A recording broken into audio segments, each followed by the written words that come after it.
தரமணி அரசு பாலிடெக்னிக் கல்லூரியில் மாணவிக்கு பாலியல் வன்கொடுமை செய்யப்பட்டதாக தகவல் வெளியான நிலையில் நேற்று மாணவர்கள் போராட்டத்தில் ஈடுபட்டு போலீசாருடன் தள்ளுமுழுவில் ஈடுபட்டனர்.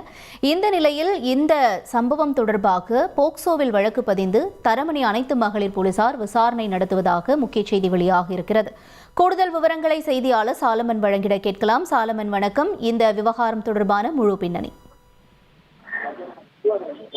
சென்னை தரமணியில இருக்கக்கூடிய அரசு மகளிர் பாலிடெக்னிக் கல்லூரியில படித்து வரக்கூடிய 2 மாணவிகள் கடந்த வெள்ளிக்கிழமை அன்று தரமணியில இருக்கக்கூடிய காலேஜில இருந்து நீண்ட நேரமாக விடுதிக்கு வரவில்லை என கூறப்படுகிறது.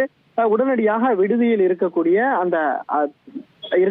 அதிகாரிகள் தேடிய போது இந்த 2 மாணவிகள் காணாமல் போனதால அதன் பின்பாக ஒரு மாணவி மட்டும் அந்த விடுதிக்கு வந்துள்ளார். அப்போது இவரிடம் கேட்டபோது அந்த மாணவி எங்கே சென்றால் அவரது ஆண் நண்பருடன் சென்றதாக ஒரு தகவலை தெரிவித்துள்ளார். இந்த தகவலின் அடிப்படையில இந்த கல்லூரி நிர்வாகத்தினர் இது தொடர்பாக விசாரணை மேற்கொண்டு இது தொடர்பாக 2 மாணவிகளையும் அந்த கல்லூரி நிர்வாகத்தினர் இவர்கள் கல்லூரியிலிருந்து நீக்கியதாக தெரிகிறது.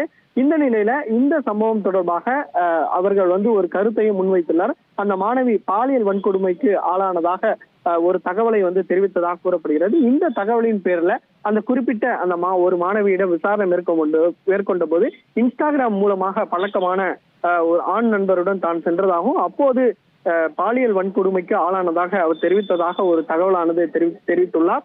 இந்த தகவலின் பேர்ல நேற்று போராட்டமானது SFI போராட்டம் நடத்தி இது தொடர்பாக காவல்துறையினருக்கும் SFI குழுவினருக்கும் இடையே தள்ளுமுள்ளும் ஏற்பட்டு அதன் வீடியோ காட்சிகள் சமூக வலைதளங்கள்ல வைரலாகி பெரும் அதிர்வலை ஏற்படுத்தியது.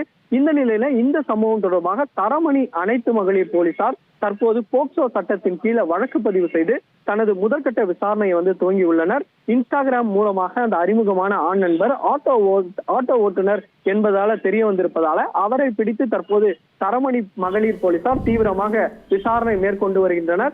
மேலும் இதுல யார் யாருக்கெல்லாம் தொடர்புள்ளது, அவர் எந்த அறைக்கு அழைத்து செல்லப்பட்டார், உண்மையிலேயே பாலியல் வன்கொடுமைக்கு தான் ஆளானாரா என்பது குறித்தான தகவல்கள் விசாரணைக்கு பிறகு தெரிய வரும் என போலீசார் தரப்புல ஒரு தகவல் தெரிவித்துள்ளனர்.